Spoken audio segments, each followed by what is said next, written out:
IQ बदला जा सकता है। ऐसा नहीं है कि जिस आईक्यू के साथ आप पैदा हो गए आप उसी के साथ रहोगे, नहीं। एग्ज़ाम के टाइम ये होता है कि पहले तो याद था लेकिन एग्ज़ाम के टाइम भूल गया। यूट्यूब बेस्ट है अच्छी चीज़ों के लिए, और फिर लोगों को शॉर्ट स्क्रॉल करने हैं तो करो भाई। आजकल के जो बच्चे हैं मोबाइल फ़ोन ड्रग्स, और एक सबसे बड़ा ये है कि कम्युनिकेशन गैप रहता है। जो यूथ आज जिसकी हम बात करने के लिए बैठे हैं 10वीं और 12वीं में जो बच्चे हैं उनके लिए ये बहुत खतरनाक चीज़ है। अभी तक दुनिया में नहीं आए हैं आप, अभी तक आप अपने माँ बाप के आगोश में हैं, उनके पास हैं, दुनिया में नहीं आए। आपको लगता है कि आप दुनिया में हैं लेकिन आप नहीं आए। जब कल को आप इस दुनिया में आएंगे, यहाँ दर दर की ठोकरें लगेगी, फिर आप किसी को भी दोष मत देना कि मेरे साथ गलत किया। अब की जो जनरेशन है वो, अगर मैं कहूँ मूवी देखनी है तो वो 3 घंटे की मूवी बैठ के देख नहीं सकते। उनका ध्यान लगाने का, एक चीज़ पे फोकस करने का टाइम ही खत्म हो गया। पेरेंट्स भी क्या करें, क्योंकि बहुत सारे बच्चे तो ऐसे हैं कि वो कहते हैं कि स्कूल का काम करना है। हुक्का नॉर्मल सी बात है। नॉर्मल बात, और उसको पेरेंट्स नॉर्मल मान भी रहे हैं। भाई ये शुरुआत है, आज वो हुक्का पिएगा, कल वो स्मैक पिएगा। कहते हैं संस्कृति है ये हमारी संस्कृति। हरियाणा की। आपको लगता है कि धूम्रपान जो हमारी सेहत को खराब करता है, शराब जो हमारी सेहत को खराब करती है, वो संस्कृति हो सकती है? क्लास 6 से 12 तक का स्टूडेंट है, वो इन्फ्लुएंस आज सबसे ज़्यादा सिंगर से हो रहा है। और मेरे सिंगर दोस्तों को मैं बताता हूँ कि जो गाने लिखते हैं और करते हैं, भाई पैसा सब कुछ नहीं है। बता के दिखा दो मुझे अगर कोई सिंगर वो लाइफस्टाइल जी ले जो वो गाने में दिखा रहा है, कितने दिन जिएगा? हमारे माता पिता अनपढ़ थे लेकिन कम्युनिकेशन गैप नहीं था। चाहे उनका कम्युनिकेशन का तरीका धमकाके का हो कि वो धमका देते थे, हमें डांट देते थे, लेकिन पूछते थे। आज के पेरेंट्स ने क्या किया? अपनी सिरदर्दी कम करने के लिए बच्चे को कह दिया, ले तू थोड़ी देर गेम खेल ले। बच्चों को समझना चाहिए कि रील और रियलिटी में फ़र्क है। मेरे किसी नॉन का कॉल आया मुझे, कहता है विक्रम एक बड़ी समस्या है, मेरी 8 साल की बेटी है और वो स्नैपचैट चला रही है। 8 साल का बच्चा स्नैपचैट चला रहा है और वो किसी से बात कर रही है। तो नशे की आदत भी एक रिपीटिटिव पैटर्न है जो उस बच्चे के दिमाग में बैठ गया। वो टाइम आएगा, सुबह आए शाम आए, वो पैटर्न फिर उठेगा, और वो पैटर्न इतना ऊर्जावान होता है, उसमें इतनी ताकत होती है कि वो उसको उठाता है, ना चाहते हुए भी उठाता है, और उस जगह पे लेके जाएगा जहाँ उसको नशा मिलेगा। जो लोग सैर पे नहीं जा पाते या जो लोग कोई काम करना चाहते हैं नहीं कर पाते, तो मेंटल जिम उनके लिए एक बहुत अच्छा साधन है। पड़ोसी के बच्चे ज़्यादा नंबर लेके आया। शरीर का गुण है स्ट्रेस, और हिंदी में तो सेइंग भी है ना, कहावत भी है कि चिंता चिता समा। बच्चे से किशोर हो रहा होता है ना, बच्चे से अडल्ट और यूथ हो रहा होता है, तो उसके शरीर में बहुत सारे चेंजेस आते हैं। अब वो चेंजेस भी वो फेस कर रहा है, उसको पेरेंट्स कम्युनिकेशन भी नहीं कर रहे, उसको बता भी नहीं रहे। हमारी सोसाइटी में इस तरीके की चीज़ बताना ही एक तरीके का टैबू है कि हम नहीं बताते बच्चे को कि तेरे शरीर में ये बदलाव होंगे, तेरे साथ ये होगा ना, तेरे साथ वो होगा। बच्चा सोचता है यार मेरे साथ हो क्या रहा है, मैं इतना गुस्सैल क्यों हो रहा हूँ। सर आजकल छोटे छोटे बच्चे भी ये कहते हैं कि टेंशन हो गई है। टेंशन शब्द एक बड़ा शब्द बन चुका है सर। बीवी जो है या हस्बैंड जो है एक दूसरे की बात नहीं मानते, कोई तीसरा आदमी आके वही बात बता देगा, वो मान लेगा जी। ये साइकोलॉजी है कि इसकी नहीं माननी, उसकी मान लेनी है। नमस्कार दोस्तों, आज के पॉडकास्ट में मेरे साथ लेक्चरर विक्रम जी हैं, और अब जो सेवाएं दे रहे हैं वो दीवार के अंदर दे रहे हैं। पॉलिटिकल साइंस पढ़ाते हैं, और साथ के साथ जो एरिया ऑफ पॉलिटिक्स जैसे ह्यूमन नेचर या फिर साइकोलॉजी अच्छी पकड़ रखते हैं। दोस्तों आजकल आप देख रहे हैं जैसे बच्चों के एग्ज़ाम आने वाले हैं, तो स्ट्रेस बहुत ज़्यादा होता है। तो स्ट्रेस मैनेजमेंट कैसे की जाए और टाइम मैनेजमेंट ये सब कैसे करें, तो विक्रम जी हैं जो उनसे आज जानते हैं। सर स्वागत है आपका। नमस्कार जी। सर बच्चों के अंदर बहुत ज़्यादा स्ट्रेस, और आपका तो वास्ता ही बच्चों के साथ हमेशा रहता है सर, काफ़ी अच्छा आपका अनुभव रहा है। तो फिर कैसे दूर करें सर, अगर स्ट्रेस मैनेजमेंट की बात करें या फिर टाइम मैनेजमेंट की बात करें इस स्ट्रेस को? सबसे पहले मैं शुरुआत करता हूँ, मेरा लगभग 12-13 साल का एक्सपीरियंस है टीचिंग का जी। और मेरे पास मोस्टली गांव के बच्चे रहे हैं जो इन बातों को समझते ही नहीं, उनके पेरेंट्स तक भी ये बात नहीं है कि स्ट्रेस कोई चीज़ भी होती है। लेकिन जब एक्चुअल में हम धरातल पर देखते हैं बच्चों को, तो उनसे बात करते हैं, तो वर्ड शायद बच्चों को ना पता हो कि स्ट्रेस क्या है, लेकिन फीलिंग्स जो है वो बच्चे हमें बताते हैं, और उनके लिए हम उनको एग्ज़ाम्स के टाइम पे प्रिपेयर करते हैं, उनको साइकोलॉजिकली मदद करते हैं, उनको एक हेल्पिंग हैंड के तौर पे एक अध्यापक जो है वो उसको मदद करता है। तो यहाँ पर सबसे पहले स्ट्रेस होगा क्यों, इसके दो मुख्य कारण हैं कि या तो आपका बैकग्राउंड ऐसा रहा हो, फैमिली बैकग्राउंड ऐसा रहा हो, सोसाइटी का बैकग्राउंड ऐसा रहा हो, जहां आप हर रोज कुछ इस तरीके की चीज़ें देख रहे हैं कि आपको स्ट्रेस हुआ है जी। दूसरा, स्ट्रेस का एग्ज़ाम के टाइम पे कारण बड़ा ये है कि आपने लगभग सारी साल लगातार तैयारी नहीं करी, और आखिर में आकर वो सारी चीज़ें एक जगह इकट्ठी हो जाती हैं, और फिर आप सोचते हैं कि अब तो समय थोड़ा है, और अब क्या किया जाए। सबसे बड़ा प्रश्न ये आता है कि अब क्या किया जाए। जो जागरूक माता पिता हैं वो तो अपने बच्चों को पूरी साल कोचिंग्स कराते हैं, ट्यूशन्स कराते हैं, और टाइम टेबल उनका बनाते हैं, इसलिए वो ज़्यादा स्ट्रेस में नहीं होते। लेकिन उनके ऊपर एक भारी स्ट्रेस ये होता है कि मेरा बच्चा कितने मार्क्स लेके आएगा। वो अपनी उसको इज्जत से जोड़ लेते हैं कि ये तो बहुत कम मार्क्स हैं या ये बहुत ज़्यादा मार्क्स हैं, इसलिए उनको अपना स्ट्रेस है। पेरेंट्स को अपना स्ट्रेस है, बच्चे को अपना है। और ये जो ग्रामीण परिवेश के बच्चे हैं उनको ये स्ट्रेस है कि टाइम थोड़ा रह गया, अब मैं इसको कैसे करूँगा। तो उसमें अभी के लिए हम जो बात कर रहे हैं ये है कि टाइम कम रह गया, तो अब मैं इसको कैसे मैनेज करूँ। तो इसमें सबसे पहले आता है कि आप के पास अभी सीबीएसई के और हरियाणा बोर्ड के एग्ज़ाम्स के लिए लगभग 1 महीना है। तो इसमें हम क्या कर सकते हैं, बेस्ट क्या कर सकते हैं। तो सबसे पहले तो हमें अपना एक टाइम टेबल प्रिपेयर करना चाहिए, और वो भी टाइम टेबल किस तरीके का कि एकदम से आप अपने ऊपर बर्डन ना डालें। इसका सबसे अच्छा तरीका ये रहता है कि हम अर्ली मॉर्निंग उठें।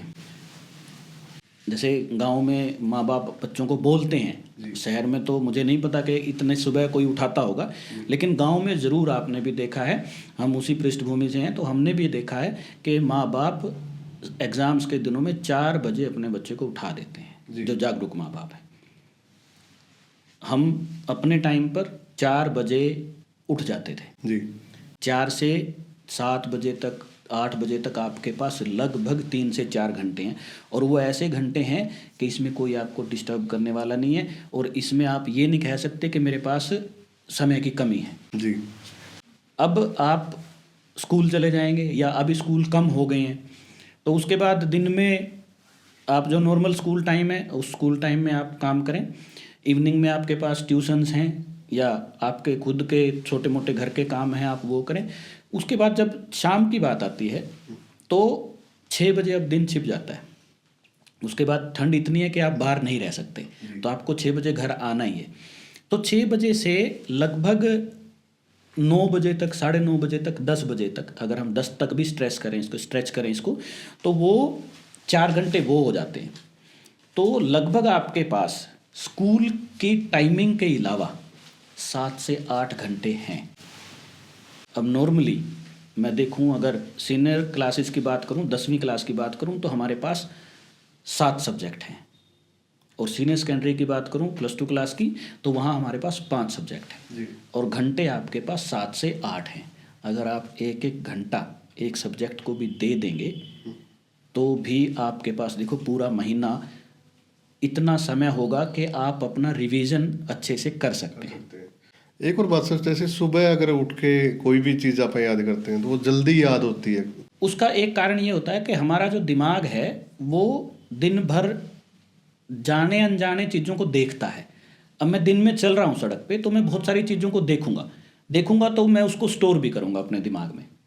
अब जब कोई चीज़ चलेगी, चाहे वो आपका मोबाइल फ़ोन ही क्यों ना है, जब वो चलेगा तो उसके ऊपर स्ट्रेस आएगा, और वो पूरा दिन जब इस तरीके की एक्टिविटी करेंगे हम, तो हमारा दिमाग और उसकी कोशिकाएं स्ट्रेस में रहती हैं, काम करती हैं। जब हम रात को सो जाते हैं तो सोने का मतलब वो कुछ कुछ वैसा ही है जैसे हम अपने फ़ोन को रीस्टार्ट कर देते हैं जी। है ना, उसको हम मैन्युअली रीस्टार्ट करते हैं और हम नेचुरली जब सो जाते हैं तो हम रीस्टार्ट होके सुबह उठते हैं, तो हम एक फ्रेश मूड में उठते हैं और हमारी कोई ज़्यादा एक्टिविटी नहीं होती, हमारे पास करने को बहुत ज़्यादा काम नहीं होता। तो अगर उस वक्त आप पढ़ेंगे तो ज़्यादा चांसेस हैं कि आप उसको ज़्यादा ग्रहण कर पाएँ। ये एक बड़ा कारण है। एक गांव में जैसे रहते हैं हम और गांव की पृष्ठभूमि है तो देखते हैं कि माँ बाप तो अनपढ़ ही हैं, जो अगर जनरेशन की बात करूँ मैं, अब तो चलो अपने वाली जनरेशन तो ठीक पढ़ी लिखी है, तो उसमें अगर उस जनरेशन की बात करें तो पता ही नहीं होता कि बच्चा क्या कर रहा है, तो उस सिचुएशन में क्या करें? देखिए, हमारे पास बहुत सारे पेरेंट्स आज भी ऐसे हैं जो आके ये बोलते हैं कि सर हमें तो कुछ नहीं आता। तो मैं उनको एक ही जवाब देता हूँ कि जब आपको कुछ नहीं आता, आप सुबह अपने बच्चे के साथ उठिए, उठ जाते हो, आपको अपने काम करने होते हैं, आप उठ जाते हो, तो अपने बच्चे को उठाइए, उसको पढ़ने के लिए बैठाइए। उसके पास मोबाइल नहीं है बच्चे के पास, उसके पास बुक्स हैं। ऐसे बच्चों को, ऐसे पेरेंट्स को और बच्चों को मैं ये कहता हूँ कि अपने बच्चे को बोलो लिख। जब वो अपनी नोटबुक में लिखेगा तो कुछ ना कुछ देख के लिख रहा है, तो कुछ देख के भी लिख रहा है तो वो भी एक पढ़ना है। और इसी बात को रिलेट करूंगा मैं आपके साथ, हमारा एग्ज़ाम सिस्टम भी लिखने का है। जब आप लिखेंगे तो वो आपकी एक राइटिंग प्रैक्टिस हो रही है। जी जी। और लिखने की सबसे अच्छी बात ये है कि उसमें हमारी दोनों तरह की एक्टिविटी इन्वॉल्व हो रही है। एक तो हम मेंटली पढ़ रहे हैं, मैं कहीं से पढ़ूंगा फिर उसको मैं लिखूंगा, तो पढ़ रहा हूँ लिख रहा हूँ, पढ़ रहा हूँ लिख रहा हूँ, तो मेरी दो एक्टिविटी हो रही है। अगर मैं ये कहूँ कि मैं खाली पढ़ रहा हूँ तो उसमें मेरी खाली मेंटल एक्टिविटी हो रही है और मैं उसको केवल पढ़ रहा हूँ। तो एग्ज़ाम मेरा लिखने का है, मैं केवल पढ़ रहा हूँ। तो ऐसे पेरेंट्स जो बहुत अनपढ़ हैं, जिनको पता ही नहीं कि अपने बच्चे को पढ़ाना क्या है, तो अपने बच्चे को बोलें। और वो बच्चे भी जी जो अब इस टाइम फ्रेम में बैठे हैं कि अब महीना रह गया क्या करें, तो वो लिखें। जब हम अपने बच्चों को पूछते हैं एग्ज़ाम के बाद, बेटा एग्ज़ाम कैसा रहा जी, तो बहुत बच्चों की शिकायत होती है, सर आता तो सारा कुछ था, टाइम ही नहीं बचा, लिख नहीं पाया। कारण सारी साल तो लिखा नहीं। लिखना कोई एक दिन की एक्टिविटी नहीं है, प्रैक्टिस है जी। आपको आज से 1 महीने बाद 5 किलोमीटर की रेस लगानी है। आपको एक चैलेंज है कि आपको 5 किलोमीटर की एक रेस लगानी है, तो क्या आप उस रेस के दिन ही दौड़ेंगे क्या? उसके लिए तो तैयारी करनी पड़ेगी। उससे पहले आपको प्रिपरेशन करनी पड़ेगी, तैयारी करनी पड़ेगी, प्रैक्टिस करनी पड़ेगी। तो ये लिखना जो हम पूरी साल लिखते हैं, कम लिखें ज़्यादा लिखें, ये हमारा फाइनल एग्ज़ाम का ही प्रिपरेशन है जी। और एक और सर इसमें जैसे एग्ज़ाम के टाइम ये होता है कि पहले तो याद था लेकिन एग्ज़ाम के टाइम भूल गया। उसका बड़ा कारण ये है, इसमें मैं आपको एक कॉन्सेप्ट बताता हूँ कि हम मेमोरी को स्टोर कैसे करते हैं। जी। ये एक पॉइंट, बहुत अच्छा पॉइंट है, सभी बच्चों को पता होना चाहिए कि मैं जो पढ़ रहा हूँ वो मैं स्टोर कैसे करता हूँ। हमारे दिमाग के टेक्निकल टर्म्स में मैं नहीं जाऊँगा, वो फिर बहुत टेक्निकल हो जाएगा, लोगों को समझ में नहीं आएगा। हमारे दिमाग के 3 हिस्से हैं। एक हिस्सा जिससे मैं आपसे बात कर रहा हूँ, जिसको हम कॉन्शियस माइंड कहते हैं जी। एक हिस्सा जहाँ पे मेरा मेमोरी स्टोर है, जिसको सबकॉन्शियस माइंड कहते हैं जी। और एक हिस्सा बीच में फिल्टर है, जो इन बातों को सबकॉन्शियस माइंड तक फिल्टर करके भेजेगा कि ये सेव करने लायक भी है कि नहीं है। जी। अब आप जान के हैरान होंगे, जो कन्वर्सेशन हम अब कर रहे हैं जी।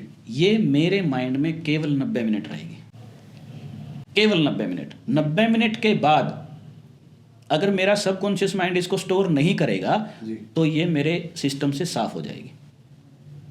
अब ये बात हमें पता होनी चाहिए कि जो बात 90 मिनट तक मेरे दिमाग में रहेगी, अब हम सोचते क्या हैं कि मैंने तो एक बार पढ़ लिया बहुत है जी। तो भाई एक बार पढ़ के जब आप उसको छोड़ दोगे तो केवल 90 मिनट तक दिमाग में रहेगा, वो आपकी मेमोरी में परमानेंट स्टोर नहीं होगा। जी। और वो भी कुछ जैसे फिल्टर की अगर बात करें, जब दिमाग की एक बीच की लेयर होती है, जिसको हमारे दिमाग के 2 हिस्से, जब आप दिमाग की एक्चुअल पिक्चर देखेंगे तो उसके 2 हिस्से देखते हैं, एक लेफ्ट ब्रेन एक राइट ब्रेन, और एक बीच में लाइन होती है। अगर मैं ये टर्म मैं यूज कर रहा हूँ लेकिन एक्चुअल में नहीं है, लेकिन आपको समझाने के लिए बता रहा हूँ कि लेफ्ट ब्रेन राइट ब्रेन और एक बीच में जो लाइन आप देखते हैं वो फिल्टर है कि एक इन्फॉर्मेशन दूसरी जगह फिल्टर होके जा रही है। अब फिल्ट्रेशन का भी क्या काम है जी। क्या सारी बातें फिल्टर होके चली जाएंगी? नहीं, मेरे पास ये कुछ कुछ वैसा है जैसे कंप्यूटर में होता है। अगर आपको कंप्यूटर में कोई चीज़ सेव करनी है तो क्या करेंगे? फाइल बनाएंगे, उस फाइल में फोल्डर में सेव करेंगे, ऐसे डायरेक्ट तो सेव नहीं होता। तो हमारे दिमाग में अगर उससे रिलेटेड कोई फाइल पड़ी है, अगर हमारे पास ऑलरेडी जो हमने याद किया उससे रिलेटेड अगर ऑलरेडी कोई फाइल पड़ी है तभी तो वो सेव होगा, नहीं तो एक बार में दिमाग फाइल नहीं बनाता। आप बहुत कोई साइंस का, मैथ का, इंग्लिश का कोई विषय पढ़ रहे हैं तो आपने एक बार उसको पढ़ लिया तो आपके वो एकदम से सेव नहीं हो जाएगा। उसके लिए क्या करना पड़ेगा? हमारे माइंड में सेव करने के दो तरीके, मेथड क्या हो सकते हैं कि मैं किस तरीके से सेव करूं जी। जो बहुत प्रचलित और जग जाहिर मेथड है वो है रिपीटिशन, रिवीजन। जी। पढ़ें, बार बार पढ़ें।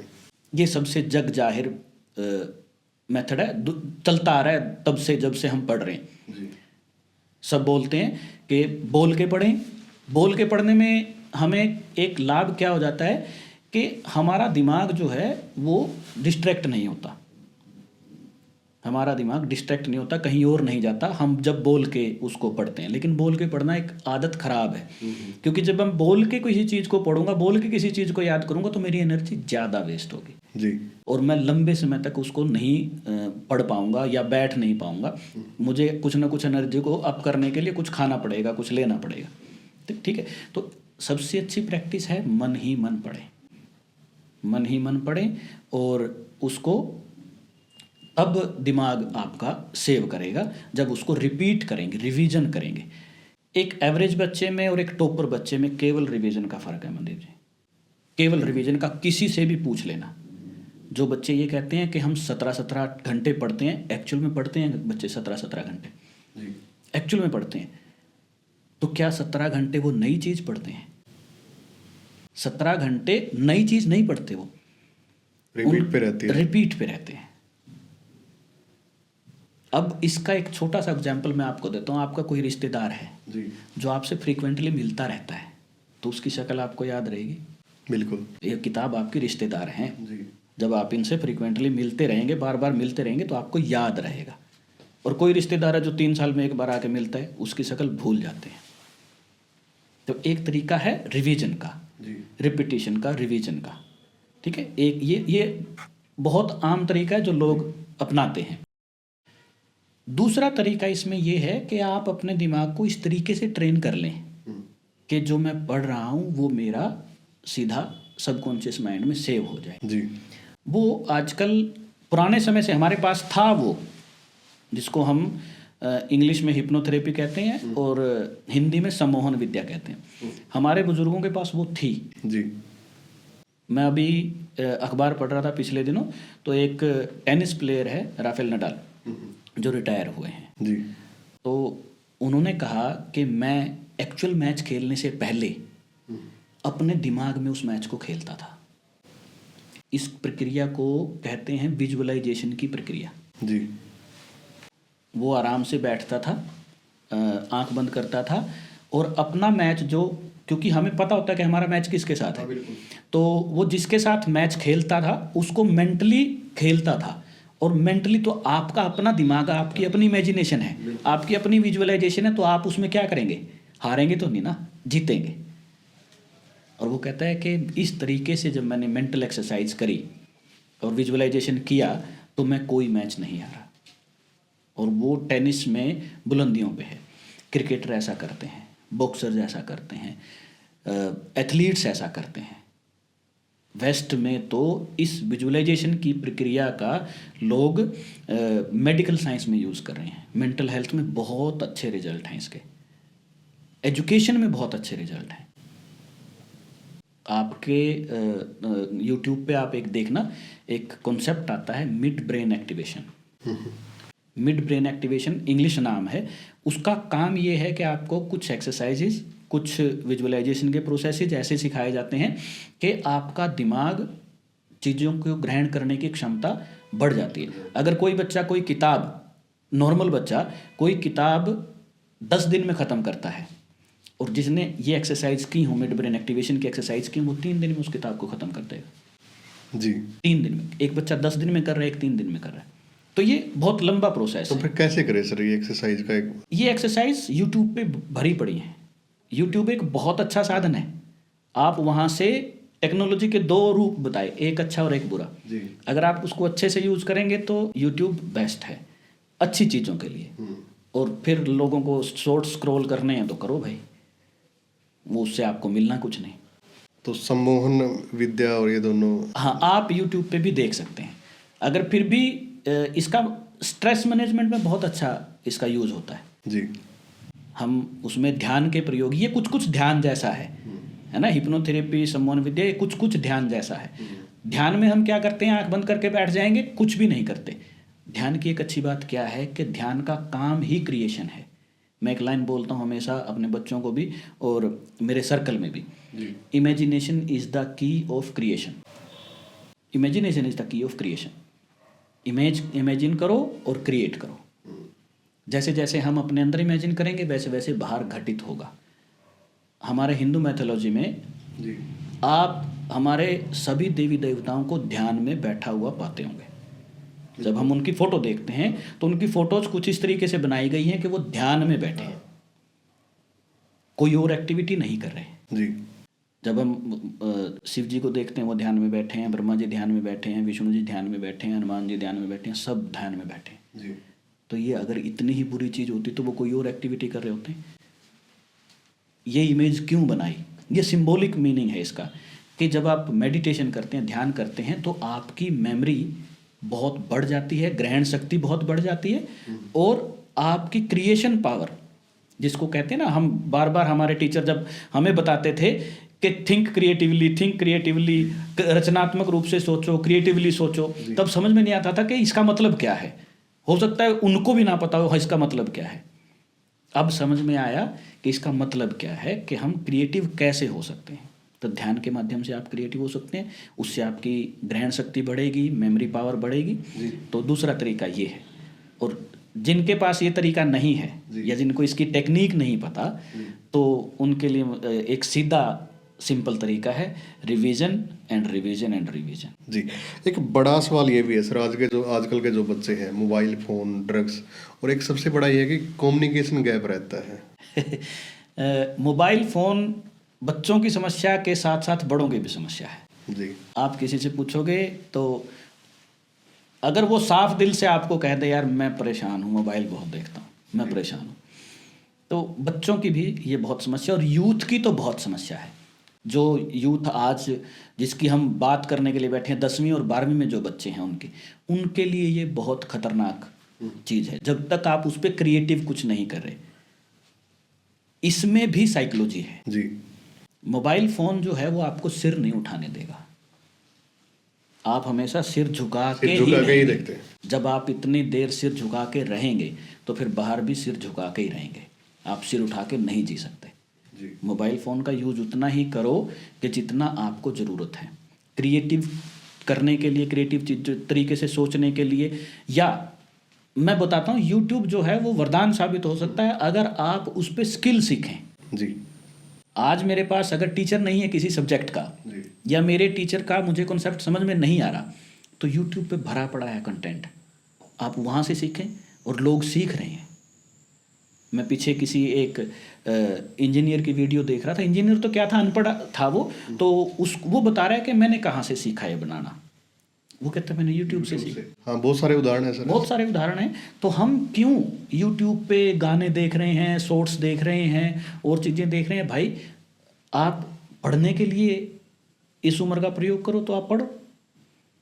जी। एक अरस्तु और प्लेटो 2 थिंकर हुए हैं वेस्ट के, तो उनसे पूछा गया कि न्याय क्या है, सत्य क्या है, न्याय क्या है। जी। तो बहुत सारे लोगों ने कहा कि चोरी किया हुआ पैसा वापस कर देना, है ना, किसी से उधार लिया हुआ दे देना, काम करना, है ना, सत्य बोलना, ये सब न्याय है। तो उसने एक ही बात में कह दिया कि मैं न्याय उसको मानता हूँ कि कि मैं जिस काम के लिए बना हूँ या मेरे पास जो समय है जिस काम के लिए है उस समय में मैं वो काम करूँ, वो न्याय है।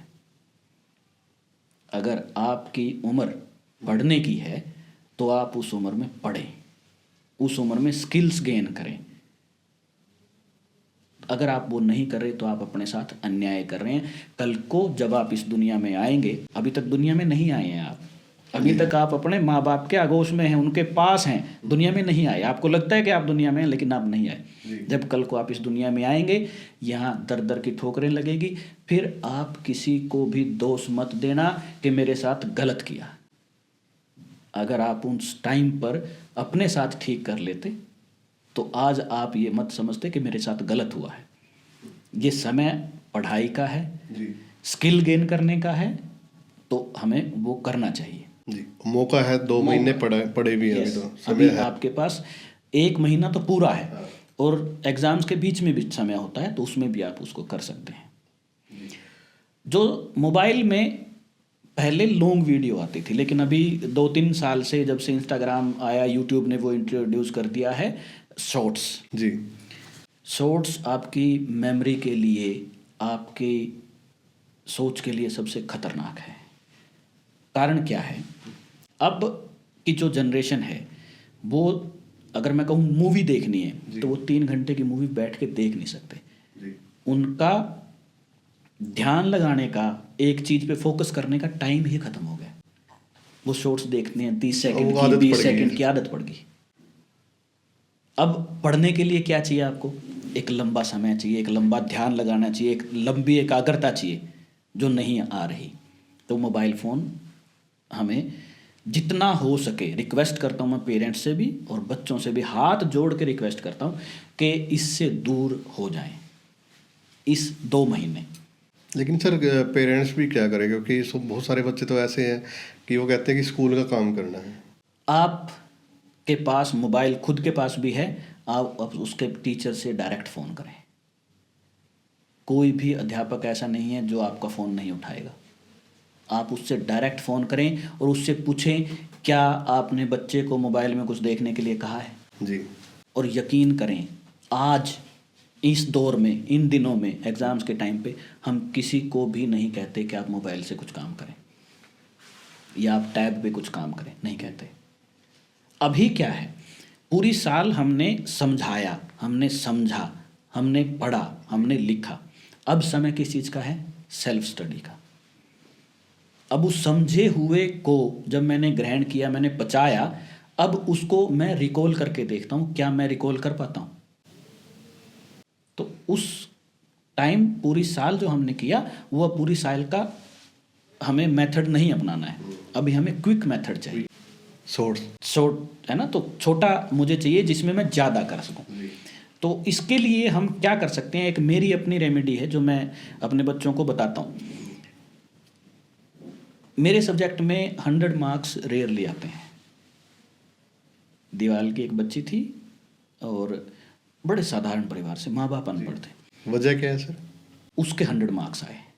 वजह केवल एक है कि वो लिखती थी, बहुत लिखती थी। और मेरा खुद का भी एक्सपीरियंस है कि मैं बच्चों को राइटिंग का बहुत काम देता हूँ। क्योंकि एग्ज़ाम कैसे होगा? एग्ज़ाम आपसे कोई सुन के नहीं होगा, आपकी पर्सनैलिटी देख के एग्ज़ाम नहीं होगा।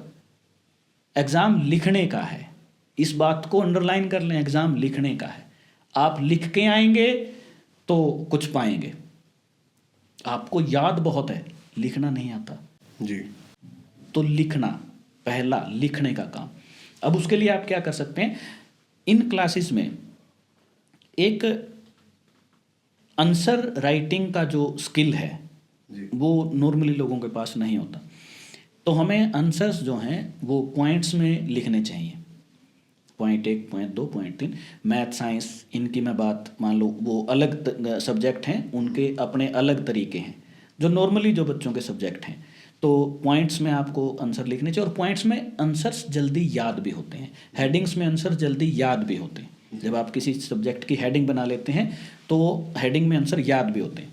और जब हम बहुत बार मार्किंग करते हैं, मेरी मार्किंग में ड्यूटी आती है, जब हम मार्किंग करते हैं, अगर किसी बच्चे ने अच्छी हेडिंग के साथ जी अंडरलाइन करके हेडिंग लिख रखी है, बीच का मटेरियल लिखा है ना, और लास्ट में जाके उसने कंक्लूजन भी लिखा, तो उसके नंबर ज़्यादा आने के चांसेस ज़्यादा हो जाते हैं कंपैरेटिवली जिसने पैरे में प्रश्न लिखा है जी। है ना। दो तरीके हो गए, एक तो हेडिंग बना के पॉइंट 1, पॉइंट 2, पॉइंट 3, और दूसरा पैराग्राफ में हम आंसर लिखते हैं।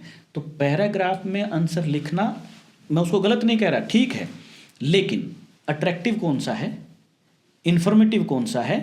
अध्यापक को पेपर चेक करते हुए एक चीज़ का हमेशा ये रहता है कि मुझे इन्फॉर्मेशन जल्दी मिल जाए, मुझे क्या चेक करना है जल्दी मिल जाए, मुझे आइडिया हो जाए ये बच्चा लिख क्या रहा है, तो वो मुझे हेडिंग में जल्दी आइडिया हो जाता है कि ये लिख क्या रहा है। जिन सब्जेक्ट्स में आप हेडिंग बना सकते हैं उसमें हेडिंग बना के ज़रूर लिखें, पॉइंट्स में ज़रूर लिखें। अपनी एक नोटबुक लगा लें, उसमें आप अभी क्या कर सकते हैं, अभी आप पढ़ रहे हैं, उन सारी चीज़ों को पॉइंट्स में लिख लें। पॉइंट्स में 1, 2, 3, 4, 10 करके याद करना आसान रहता है, बजाय पहरे के कि एक पैराग्राफ आपको याद करना है वो ज़्यादा मुश्किल है, ये चीज़ आप आसानी से याद कर सकते हो। तो एक ये ट्रिक है जो आप यूज कर सकते हैं। जी।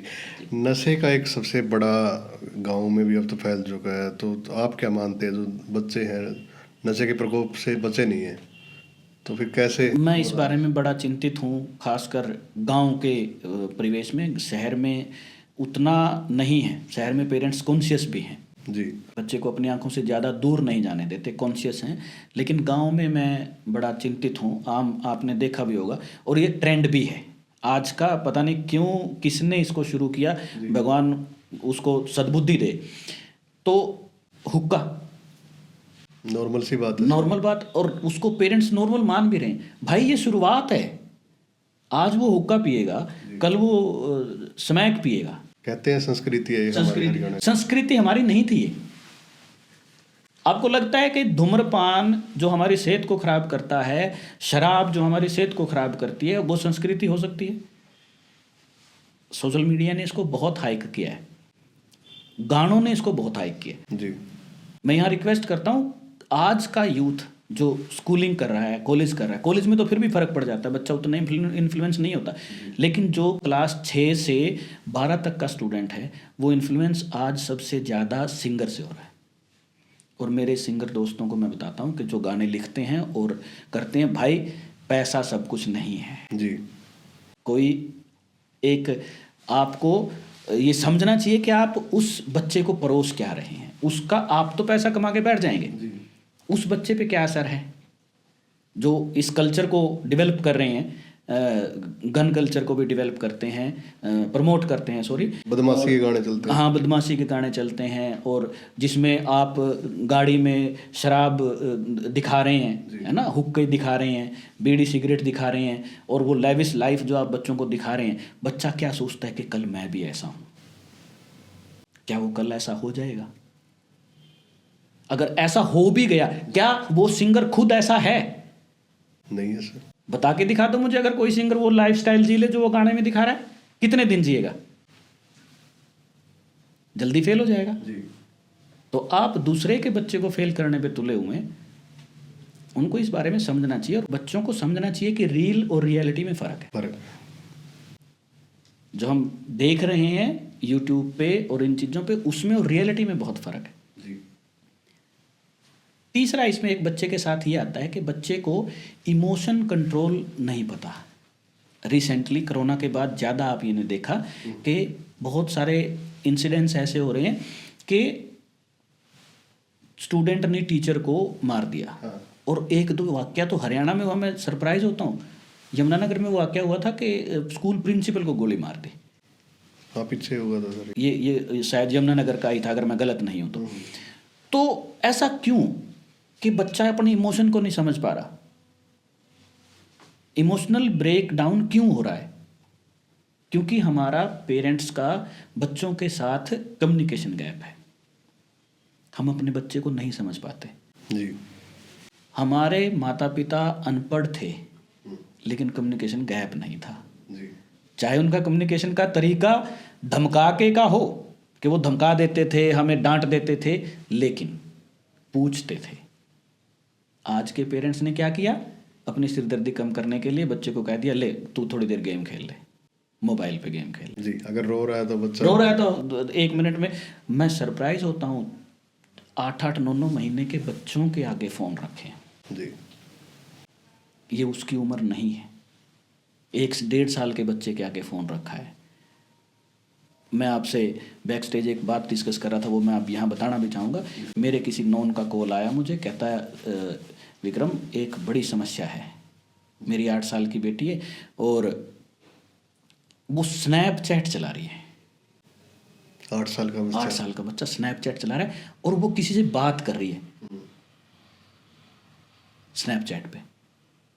अब स्नैपचैट पे हम उतना नहीं पता, मुझे भी बहुत बाद में पता चला कि स्नैपचैट पे किस तरीके की सेटिंग्स हैं। जी, आज का जो यूथ है, जो बच्चे हैं, वो अपने घर वालों से छुपाने के लिए अपनी चैट्स को, क्योंकि उसमें डिलीट नहीं करना पड़ता शायद, वो ऑटोमेटिकली डिलीट सीन होते ही डिलीट सीन होते ही डिलीट हो जाएगा, तो उसको उसकी चिंता नहीं है। तो बच्चे आजकल इस तरीके से कम्युनिकेट कर रहे हैं। जी, तो उसमें हमें समझना चाहिए कि हम बच्चे को दिखा क्या रहे हैं, हम बच्चे को दे क्या रहे हैं। तो ये बहुत गलत ट्रेंड है। इसमें नुकसान खुद हमारे साथ साथ पूरे समाज का नुकसान होगा, क्योंकि कल को ये बच्चे समाज में आएंगे जी, और फिर यहाँ आकर किस तरीके का बिहेवियर करेंगे वो हम नहीं जानते। तो इसलिए इस बारे में हमें बड़ा कॉन्शियसली सोचना चाहिए कि हम बच्चे को मोबाइल फ़ोन और कम्युनिकेशन गैप ना करें बच्चे के साथ। और तीसरा, इसमें कॉन्शियस रहें कि वो कहीं नशा तो नहीं कर रहा। आपको पता चल जाता अपने बच्चे का। हमारे पास स्कूल्स में 500,000 बच्चे होते हैं, हमें देख के पता चल जाता है कि ये बच्चा ठीक है या ठीक नहीं है। और आपका तो 1-2 ही बच्चे हैं, तो आपको पता हो जाता है। आप उसको इग्नोर करें, प्यार में इग्नोर करें, वो आपकी गलती है, बड़ी गलती है। उसको ऐसा नहीं। और अगर फिर भी कोई इस तरीके से हो जाता है कि आपको पता है कि वो इस लत में बहुत आगे बढ़ गए, तो सबसे पहला है डॉक्टर की सलाह लें। बिना डॉक्टर के आप उसको मारोगे, पीटोगे, धमकाओगे, बंद कर दोगे नहीं। जैसे मैंने आपको कहा था कि हम सेव कैसे करते हैं चीज़ों को, तो ये भी एक रिपीटिटिव पैटर्न है। कोई आदत लग जाना, आदत कुछ और नहीं है, खाली एक हमारे दिमाग में एक पैटर्न है जो बैठ गया है। अब उसका एक छोटा सा एग्जांपल मैं आपको देता हूँ। आप गाड़ी ड्राइव करते हैं जी, शुरुआत में तो बड़ी कॉन्शियसली गाड़ी ड्राइव करते हैं, बहुत, है ना, आगे देखते हुए, इधर उधर देखना ही नहीं, कोई बात कर रहा है तो बात भी नहीं करनी। जब आप थोड़े से एक्सपर्ट हो जाते हैं, एक्सपर्ट होने का मतलब प्रैक्टिस, रिवीजन, गाड़ी चलाने का रिवीजन जब आपका हो जाता है, तब आप गियर कब चेंज किया, ब्रेक कब लगाया, रेस कब दी, पड़ोसी से बात कब कर ली, सब चीज़ें आराम से करते हैं और गाड़ी आराम से चल रही। तो क्या हुआ, वो पैटर्न आपके सबकॉन्शियस माइंड में बैठ गया जी, इसलिए आप उसको इतने अच्छे से कर पाते हैं। तो नशे की आदत भी एक रिपीटिटिव पैटर्न है जो उस बच्चे के दिमाग में बैठ गया। वो टाइम आएगा, सुबह आए शाम आए, वो पैटर्न फिर उठेगा और वो पैटर्न इतना ऊर्जावान होता है, उसमें इतनी ताकत होती है कि वो उसको उठाता है, ना चाहते हुए भी उठाता है और उस जगह पे लेके जाएगा जहाँ उसको नशा मिलेगा। जी, तो नशे की बीमारी को समझने के लिए नशे की साइकोलॉजी को समझो, तब जाके आप उससे पार पा सकते हैं। जी। सर, कोई भी बात हम सोचते हैं, जैसे बैक स्टेज भी बात कर रहे थे, तो राइट की तरफ मतलब कोई भी सोच रहे हैं हम, ये एक साइकोलॉजिकल ट्रिक है ना। इसमें बहुत सारी आपको यूट्यूब पे या इन पे चीज़ें मिल जाएंगी, साइकोलॉजिकल ट्रिक मिल जाएंगी। तो जब भी मैं आपसे कोई बात पूछूं, बहुत पुरानी मेमोरी पूछूं, है ना, तो हमारे दिमाग के 2 हिस्से हैं, दोनों अलग अलग काम करने के लिए, एक राइट का हिस्सा, एक लेफ्ट का हिस्सा, दोनों अलग अलग काम करने के लिए। एक हमारा क्रिटिकली सोचने के लिए, क्रिटिकली सोचने का मतलब वो किंतु परंतु पे ज़्यादा काम करेगा, एक विश्वास पे चलता है, दूसरा हिस्सा विश्वास पे चलता है, जहाँ हम मेमोरी स्टोर करते हैं। जब मैं आपसे या आप मुझसे कोई पुरानी मेमोरी पूछेंगे तो मैं एक तरफ ज़्यादा आंख ऊपर करके, है ना, बात करूँगा, तो इसका मतलब मैं मेरी एक्चुअल मेमोरी को रिकॉल कर रहा हूँ। अगर मैं दूसरी तरफ ज़्यादा आंख ऊपर करके बात करूं, वो नेचुरल होता है, उसमें आपका कोई बस नहीं है, वो नेचुरल है। जब उस तरफ करूं तो इसका मतलब मैं एक झूठी स्टोरी क्रिएट करने की कोशिश करूं। ये कुछ साइकोलॉजिकल ट्रिक हैं जो पुलिस लाई डिटेक्टिंग के टाइम पे बहुत यूज़ करती हैं। और हमें इन बहुत सारी चीज़ें हैं।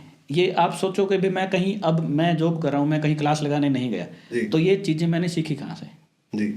अगेन वही है, आपके पास भी वो प्लेटफॉर्म है, मेरे पास भी वो प्लेटफॉर्म है जी। तो वहाँ से अगर आप इसको सीखते हैं तो बहुत बहुत कुछ है इस पे जी। आपको बस एक राइट जगह का पता होना चाहिए, एक राइट दरवाजे का पता होना चाहिए, वहाँ से आप अपनी स्किल ढूंढ सकते हैं। सर दिमाग कैसे काम करता है, ये एक बड़ा सवाल रहता है, क्योंकि एक कमज़ोर बच्चा है, एक होशियार बच्चा है, तो फिर इसका एक बार देखो, उसको मैचअप करने का एक तरीका ये होता है, एक इसमें आता है IQ, इंटेलिजेंट क्वोशेंट, IQ आता है। अब साइंस ने उसको बनाया है कि वहाँ से पता चल जाता है कि ये बच्चा किस IQ का है। होशियार, नॉर्मल भाषा में उसको होशियार कह देते हैं, मीडियम कह देते हैं और लो कह देते हैं। जिसका IQ अच्छा है, IQ बदला जा सकता है। ऐसा नहीं है कि जिस IQ के साथ आप पैदा हो गए आप उसी के साथ रहोगे, नहीं। एक्सरसाइजेज से, मेंटल एक्सरसाइजेज से, सोच से आप IQ को बदल सकते हैं, उसको बढ़ा सकते हैं। और जो नॉर्मल बच्चा है, अब देखो, जो अच्छे IQ का बच्चा है वो चीज़ों को 1-2 बार पढ़ेगा, 1-2 बार पढ़ेगा, उसको वो याद रहेगी, लंबे टाइम तक याद रहेगी। और एक जो एवरेज IQ का बच्चा है उसको उसी चीज़ को याद करने के लिए हो सकता है 3 बार पढ़ना पड़े जी। ऐसा नहीं है कि वो बहुत आगे निकल गया, नहीं, उसने एक बार पढ़ के इग्नोर कर दिया, वो किसी और काम में लग गया जी। अब जो सामान्य IQ का बच्चा है, एवरेज IQ का बच्चा, वो 2 बार 3 बार पढ़े। तो एक ये उसका तरीका है कि हम चीज़ों को वो याद कर सकते हैं, देख सकते हैं, समझ सकते हैं। अब इसमें बहुत बार आपके पेरेंट्स, आपके माँ बाप हमें ये कहते हैं कि ध्यान लगा के पढ़, ध्यान लगा के पढ़, है ना। तो ध्यान लगा के पढ़ने का मतलब क्या है? बच्चों को समझ नहीं आता मैं ध्यान लगा के पढ़ूं क्या करूं, कौन सी एक्टिविटी करूं कि मेरा ध्यान लग जाए। तो यहाँ पर हम सामान्य तौर पर हमारे मन के, दिमाग, मन, बुद्धि, 3 अलग अलग चीज़ें हैं। दिमाग ये है जो हमारे यहाँ दोनों कानों के बीच में है, ये दिमाग है जो फिजिकली दिखता है, हार्डवेयर है दिमाग। बुद्धि उसके अंदर स्टोरेज कैपेसिटी, जिसको आप कह सकते हैं, ये मैं बहुत टेक्निकल लैंग्वेज में जा रहा, जो टेक्निकल लोग हैं वो हो सकते हैं वो सोचें कि यार ये क्या बात कर रहा है। ये सामान्य बोलचाल की भाषा में मैं आपको समझा रहा हूँ। तो बुद्धि क्या है? बुद्धि स्टोरेज है, जहाँ पर हमारी यादें, हमारी चीज़ें स्टोर रहती हैं। तीसरा मन फीलिंग्स है। लेकिन मन तो इधर उधर चलता रहता है। अभी मन का मैं आपको एक एग्जांपल देता हूँ। हम बच्चे के साथ अक्सर क्या होता है, विडंबना, देखो बेचारे, उसका भी कसूर नहीं है, वो उसको नहीं पता इसको हैंडल कैसे करना है। बच्चे के साथ होता क्या है, बच्चा किताब खोल के बैठा है, वो पढ़ने लग रहा है, मन उसका उसके मामा के घर चला गया जी, है ना। बहुत बार ऐसा होता है कि मेरा पढ़ते पढ़ते ध्यान कहीं और चला गया, इसको मन कह लो या ध्यान कह लो, कि वो कहीं और चला गया। अब मन का काम ही ये है, ये सोते हुए भी नहीं रुकता। सोते हुए आपको जब अलग अलग तरीके के सपने आते हैं वो इसी कारण से आते हैं, तो वो नहीं रुकता। करें क्या? अब जब तक ये ध्यान, ये मन यहाँ नहीं होगा इस किताब में, तब तक मुझे चीज़ याद नहीं होगी जी। तो इसका करें क्या? आप बैठें, पढ़ें। अगर आपका बीच में ध्यान कहीं और चला गया, जैसे ही आपको रियलाइज हो जाए तो उसको यहाँ खींच लो, पढ़ने लग जाओ, फिर चला जाएगा, फिर वापस खींचो। चोर को सबसे ज़्यादा डर किस चीज़ का रहता है? पकड़े जाने का। तो मन भी एक तरीके का चोर है, वो बार बार वापस जाएगा वापस आएगा कि मैं कहीं, इसने ध्यान तो नहीं कर लिया कि मैं मामा के गया हूँ, है ना। तो वो पकड़ा जाएगा, उसको बार बार पकड़ के वापस लेके आओ, बार बार पकड़ के वापस लेके आओ। ये एक लंबे टाइम का प्रोसेस है। जो बच्चे टॉपर हैं और जो बच्चे एवरेज हैं, उनमें एक फ़र्क ये है कि वो उनकी एकाग्रता, अगर मैं हिंदी का शब्द सही लेके आया हूँ, कि उनकी एकाग्रता, उनका ध्यान ज़्यादा स्ट्रॉन्ग है, ज़्यादा समय तक वो वहाँ एकाग्र रह सकते हैं उस एक पॉइंट पे। इसकी एक छोटी सी एक्सरसाइज आपको बताता हूँ, मुझे ध्यान आ गई। हमारे योग में भी, ध्यान में भी एक एक्सरसाइज है त्राटक। त्राटक। त्राटक हिंदी का शब्द है, इंग्लिश का इसके लिए कोई शब्द नहीं है। जैसे योग हिंदी का शब्द है, इंग्लिश में इसका कोई शब्द नहीं है, इसके अब पीछे ए लगा दिया, योगा कर दिया। तो त्राटक बहुत ज़बरदस्त मेमोरी बूस्टिंग एक्सरसाइज है। हमें क्या करना है कि दीवार पे एक पॉइंट बना लेना जहाँ हमारी आंखें हैं। चाहे हम बैठ के करें तो पॉइंट नीचे आ जाएगा, खड़े होकर करेंगे तो पॉइंट। मेरी आंखों के बिल्कुल सामने एक पॉइंट दीवार पे हमने लगा लेना है, स्केच पेन से, ब्लैक से लगा लो, किसी से लगा लो जी। अब मुझे बिना पलक झपकाए उस पॉइंट पे देखना है। वैसे तो शास्त्रों में तो त्राटक कई प्रकार के बताए गए, दीप त्राटक है, सूर्य त्राटक है, चंद्र त्राटक है ना, बिंदु त्राटक है। तो ये बिंदु त्राटक है जो बहुत बेसिक है। तो मुझे उस पर ध्यान लगाना है। अब मैं उस पर बिना पलक झपकाए ध्यान लगाए रखूँगा, अपनी आंखों से उसको देखता रहूँगा। इसका तरीका मैं आपको बता देता हूँ कि आपने शुरुआत में 40 तक गिनता है, 40 सेकंड के लिए आपको उस पर ध्यान लगाना है। 1 2 3 4 बिना पलक झपकाए जी। 40 गए, बंद कर लो आँख। अब 40 सेकंड आँख बंद करके उस पॉइंट को इमेजिन करो।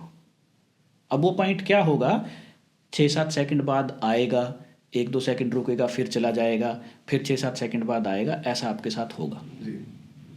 उससे आपका मेमोरी जो है, एकाग्रता, मेमोरी भी बूस्ट होगी, एकाग्रता भी बूस्ट होगी, जिसको हम ध्यान कहते हैं, कंसंट्रेशन जिसको इंग्लिश में कहते हैं, वो बूस्ट होगा, आपका बढ़ेगा ये एक्सरसाइज। और ये exercise within a week आपको रिजल्ट देना शुरू कर देते हैं। मोबाइल फ़ोन से हटेगा बच्चा, त्राटक करेगा, मोबाइल फ़ोन से हटेगा, इसमें कोई दो राय नहीं है। अपने बच्चे को, जो बच्चा थोड़ा सा भी अपने लिए कॉन्शियस है कि मुझे अब इस 1 महीने में कुछ करना है, तो पहली एक्सरसाइज त्राटक करें। दूसरी एक्सरसाइज, यूट्यूब पे एक मेंटल जिम है ना, मेंटल जिम करके एक कॉन्सेप्ट है साइकोलॉजी का। तो जो हम काम नहीं कर सकते, जैसे हम बैक स्टेज बात कर रहे थे कि कोई आदमी है जो जिम नहीं कर सकता, उसको भाग नहीं सकता है ना, वो उठ ही नहीं सकता, आलसी इतना है, तो मेंटल जिम करें। आप अपनी आंखें बंद करें, आंखें बंद करके 3 लंबी गहरी सांस लें और उनको छोड़ दें। जैसे सीटी जैसी आवाज़ आती है ना, उस तरीके से छोड़ दें, सारी सांस बाहर आ जानी चाहिए। उससे क्या होगा कि आपका ब्लड सर्कुलेशन अच्छा होता है, ऑक्सीजन आपके अंदर पूरी जाती है और उससे आपका माइंड शांत होता है।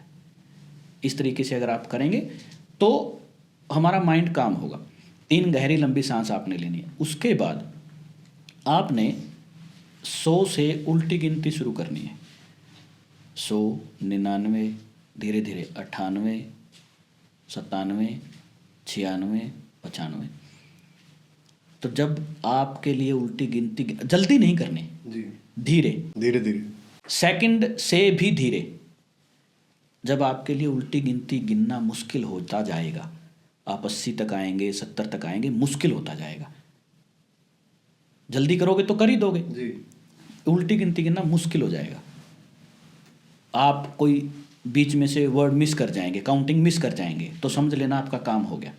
फिर आपने क्या करना, वो गिनती छोड़ देना। हमें कहीं पहुंचना था, हम पहुंच गए हैं। हमें अपने सबकॉन्शियस लेवल पे पहुंचना था, हम पहुंच गए हैं। जब आपके साथ ऐसा होना शुरू हो जाए, उसके 2 सिम्टम्स हैं। एक तो आप गिनती मिस कर दोगे, गिनती करते हुए जोर बहुत लगेगा, मिस कर दोगे। दूसरा ये होगा, आपका गला सूखेगा, और इसको इंग्लिश में कहते हैं मम्स आना। आपका गला सूखेगा और अपना सलाइवा आप अंदर गिटकने की कोशिश करते हैं, तो समझ लेना आपका सबकॉन्शियस माइंड एक्टिव हो गया। तीसरा, आंख बंद करते ही आपके सामने कुछ ना कुछ पिक्चर आती है।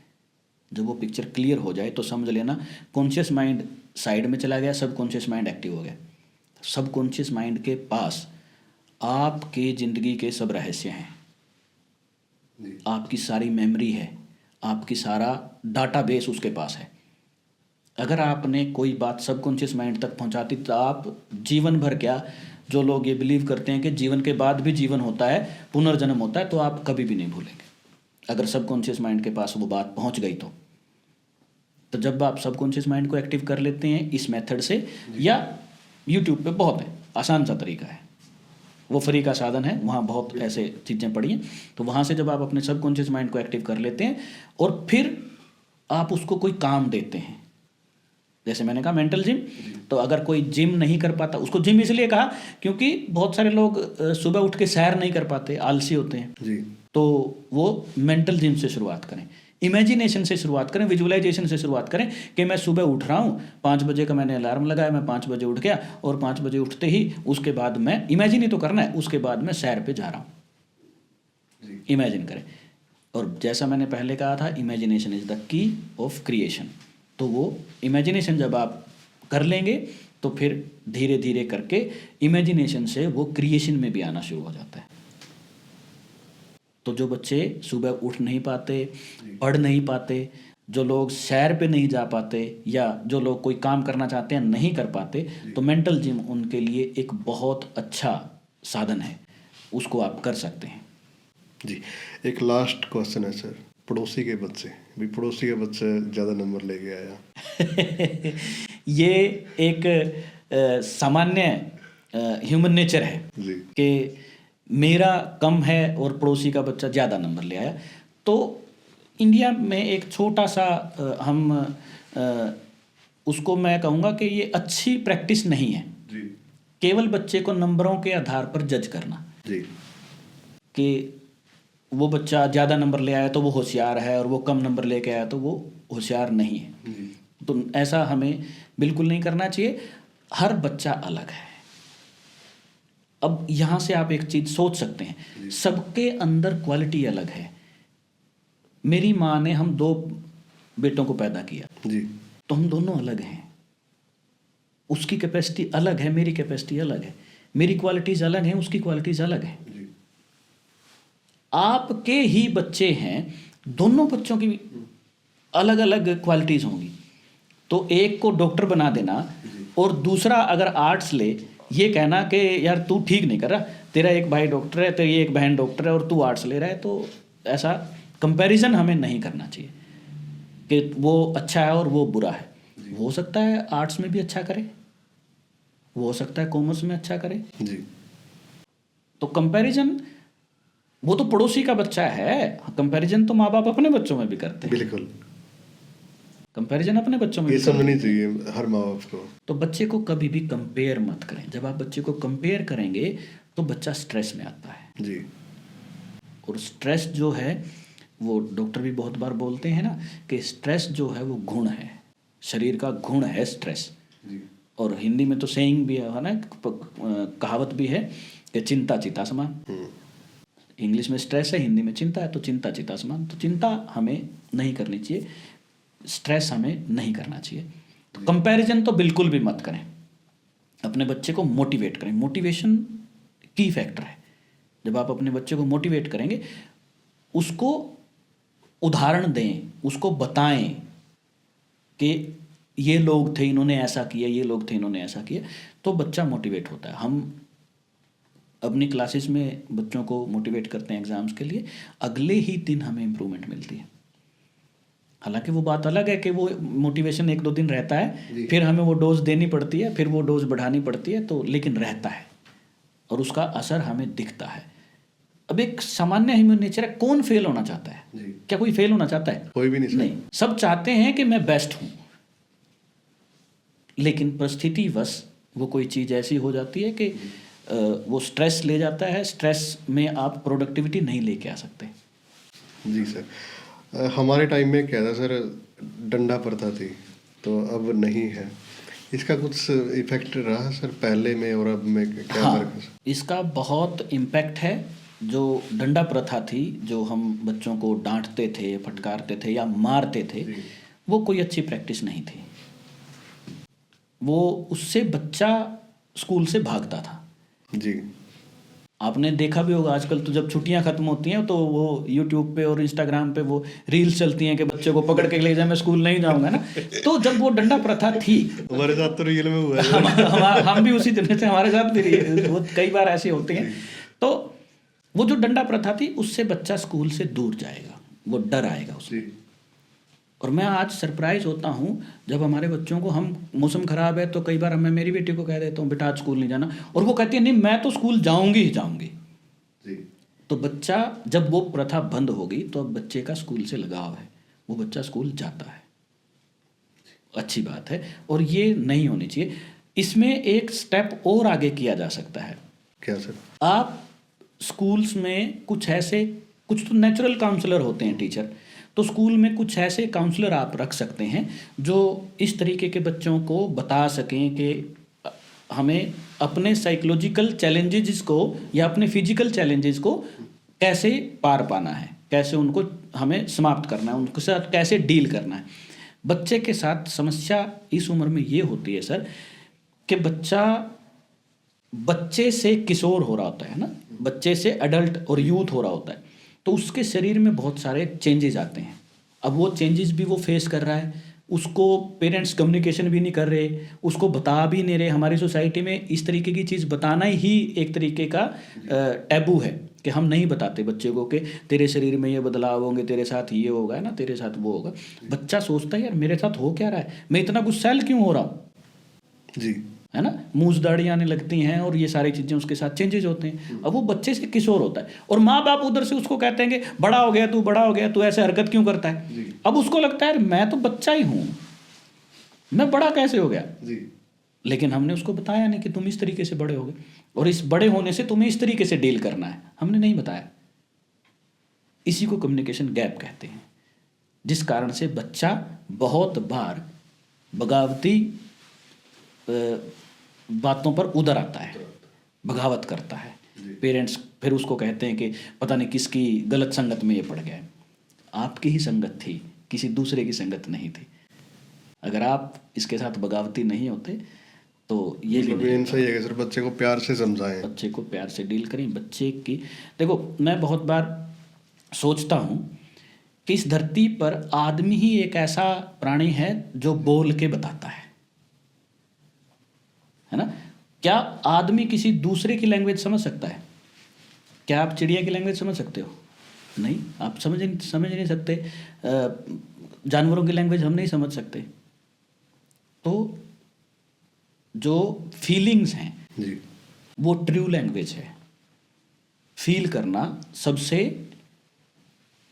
उम्दा एक्सपीरियंस है। आप फीलिंग्स को बता भी नहीं सकते। बहुत बार तो आपको ऐसी फीलिंग्स होंगी कि आप उनके लिए शब्द नहीं ढूंढ पाते। तो कम्युनिकेशन बहुत लिमिटेड चीज़ है। जी।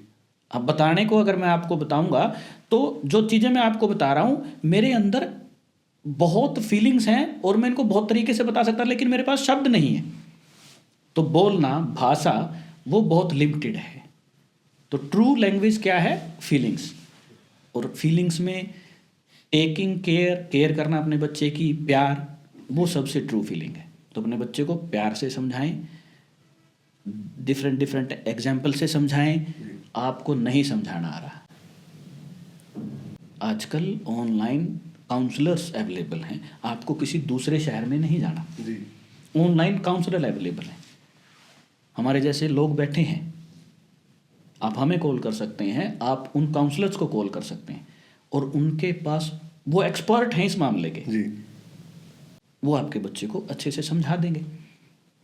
तो आप इन तरीके का सहारा ले सकते हो। अगर आप नहीं समझा पाते तो आप, और एक साइकोलॉजिकल और बात है, जी। ये खासकर हस्बैंड वाइफ में होती है। ये एक छोटा सा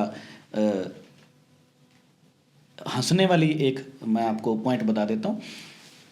बहुत बार बीवी जो है या हस्बैंड जो है एक दूसरे की बात नहीं मानते। जी। कोई तीसरा आदमी आके वही बात बता देगा, वो मान लेगा। जी।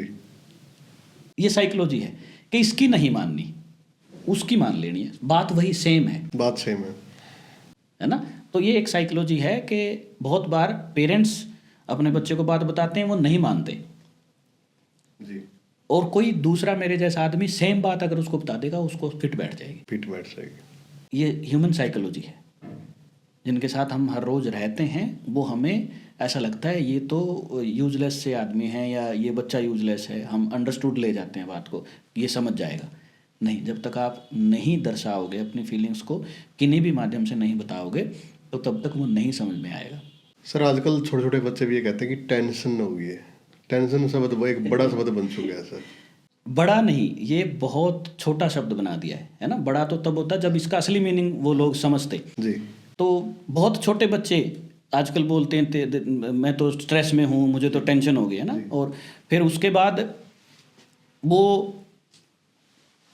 इसको दूर करने के लिए, जो बड़े बच्चे हैं वो इसको दूर करने के लिए, या पर जो बड़े लोग हैं वो इसको दूर करने के लिए कुछ कुछ चीज़ों का सहारा लेते हैं। कोई कहेगा कि मुझे तो स्ट्रेस है, मुझे तो टेंशन है, मैं सिगरेट पी के आ रहा हूँ। कोई कहेगा स्ट्रेस है, मैं तो बियर पी के आ रहा हूँ। कोई कहेगा मैं शराब मैंने इसलिए पी ली क्योंकि मुझे टेंशन थी। नहीं, ये आप गलत सहारा ले रहे हैं।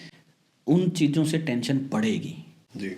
वो आपके शरीर में ऑक्सीजन की मात्रा को कम करते हैं और उससे आपका स्ट्रेस लेवल बढ़ता है। एक बार के लिए हो सकता है कि आप उसको नशे के कारण भूल जाएं, बेसुध होने के कारण भूल जाएं। लेकिन बेसुध होने के और बहुत तरीके हैं। अगर आपको बेसुध ही होना है तो आप मेडिटेशन कर सकते हैं। और मेडिटेशन कोई बहुत मुश्किल प्रक्रिया नहीं है। आपने खाली ही तो बैठना है जी। ना आपने सोचना है, ना आपने कुछ करना है, बिल्कुल खाली बैठना है। सबसे आसान तरीका हर कोई मेडिटेशन का बताता है। केवल हम करते क्या हैं, आज का जो सबसे बड़ी समस्या क्या है, हमारे पास नॉलेज बहुत है जी, प्रैक्टिस नहीं है। यूट्यूब से, इंस्टाग्राम से हम दिन प्रतिदिन नॉलेज गेन कर रहे हैं, बताने वाले बहुत हैं, लेकिन क्या आपने कभी प्रैक्टिस किया? आपने ध्यान के, योगा के इतने वीडियोस देखे, इतनी चीज़ें आपने करी, क्या आपने कभी कोई प्रैक्टिस करी? तो स्ट्रेस मैनेजमेंट का, टेंशन मैनेजमेंट का एकमात्र उपाय आपका ध्यान है सबसे बड़ा। और ध्यान में आपने करना है कुछ नहीं है, बैठे बैठे बता देता हूँ। आप आंख बंद करके बैठिए, रिलैक्स हो के प्लाथी मार के बैठिए, कमर आपकी सीधी हो और आपने आंख बंद करनी है और महसूस आपने आपकी ये जो टिप है, नाक की टिप, इस पे ध्यान रखें। सांस अंदर गई, अपना ध्यान सांस के साथ अंदर ले जाओ, छोड़ दी, बाहर ले आओ जी। अंदर ले जाओ, बाहर ले आओ, अंदर ले जाओ, बाहर ले आओ। यही तो करना है। और तरीका बता देता हूँ। मैं पीछे एक किताब पढ़ रहा था, मैं पढ़ना मुझे अच्छा लगता है और मैं किसी योग की किताब पढ़ रहा था। उसमें अब हमें तो ध्यान क्या बताते हैं हम नॉर्मली, कि ध्यान आंख बंद करके लगाना चाहिए। अब जैसे ही हम आंख बंद कर लेंगे, हमारे सामने पिक्चराइजेशन शुरू हो जाती है, क्योंकि हमारा दिमाग जो है चीज़ों को पिक्चराइजेशन में ही स्टोर करता है जी। अगर मैं आपसे पूछूं कि आपने पिछले साल जन्मदिन पे क्या किया था, तो आप आंख बंद करोगे, आपके सामने एक पिक्चर आ जाएगी। आपने केक काटा था, फैमिली से मिले थे, दोस्तों से मिले थे, पिक्चर आ जाएगी। तो हम पिक्चराइजेशन की फॉर्म में सेव करते हैं। अब जब मैंने आपको कहा कि आपको ध्यान करना है, मेडिटेशन करनी है और आपने सोचना ही कुछ नहीं जी। आप कहोगे यार आंख बंद करते ही मेरे सामने कुछ आ जाता है, तो मैं क्या करूं, कैसे ध्यान करूं? नहीं, उसमें आंख खोल के भी ध्यान किया जा सकता है। जो मैंने आपको त्राटक बताया था, वो आंख खोल के करने वाला ध्यान है। नहीं तो आपको क्या करना है, आप आराम से बैठिए, आंख खोलिए, एक तरीके से एक टकटकी लगाए कहीं देखिए और अपनी सांस पे ध्यान करिए। सांस अंदर गई, उसके साथ अंदर गए, सांस बाहर गई, उसके साथ बाहर गए। तो ये स्ट्रेस मैनेजमेंट का इससे बेहतर तरीका दुनिया में कोई नहीं है। अगर आपको नॉर्मल स्ट्रेस है, अगर आपको बहुत ज़्यादा एंग्जाइटी और स्ट्रेस है, तो डॉक्टर से कंसल्ट हमें ज़रूर करना चाहिए। हमारे साथ सबसे बड़ी विडंबना आज के समाज की यही है कि हम मेंटल बीमारी को तो बीमारी ही नहीं मानते जी। वो तो यूँ कहते हैं ना ये तो टेंशन सी है, इसका और कुछ नहीं है। लेकिन वो बाकी सब बीमारियों की माँ है। इंग्लिश में टर्म्स आती है कि शरीर की 90% बीमारियां साइकोसोमेटिक हैं। साइकोसोमेटिक मतलब मानसिक, मन जनित, दिमाग जनित। अगर आप अपने मन को, दिमाग को ठीक रखेंगे तो वो नहीं होगा। इसमें मैं एक छोटा सा एग्जांपल आपको, क्योंकि हम तो बच्चों के एग्जांपल के माध्यम से ज़्यादा समझाते हैं, तो एक एग्जांपल ये है कि आपका एक कंप्यूटर है। अगर उस कंप्यूटर से सॉफ्टवेयर उड़ जाए या सॉफ्टवेयर करप्ट हो जाए, तो क्या वो कंप्यूटर काम करेगा? नहीं करेगा। तो ये कंप्यूटर है जो आपको बाहर से दिखता है और ये सॉफ्टवेयर है। अगर मेरा मन, मेरा दिमाग करप्ट हो गया, तो मैं किसी काम का नहीं रहूँगा। इसलिए मुझे मेरे मन को, मेरे दिमाग को शांत करने के तरीके सीखने पड़ेंगे। और वो पहला स्टेप है कि आप मेडिटेशन करें, ध्यान करें। उसमें आपको और कुछ नहीं करना, आपको खाली आंख खोल के भी बता दिया मैंने, तो अब आंख बंद करके भी बैठ सकते हैं। अगर आपके सामने बहुत सारी पिक्चराइजेशन, बहुत सारी स्टोरी आंख बंद करके चलती हैं, तो आंख खोल के बैठ जाइए।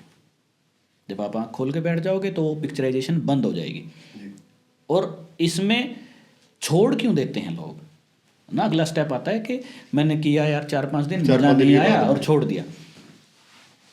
उसका बड़ा कारण यही है कि उनका मन अभी शांत नहीं होता। उनका मन आंख बंद करके बहुत सारी पिक्चराइजेशन देखता है, और उसने तो कहीं सुन रखा था, कहीं उसने पढ़ रखा था कि तूने कुछ नहीं सोचना, तूने कुछ नहीं देखना।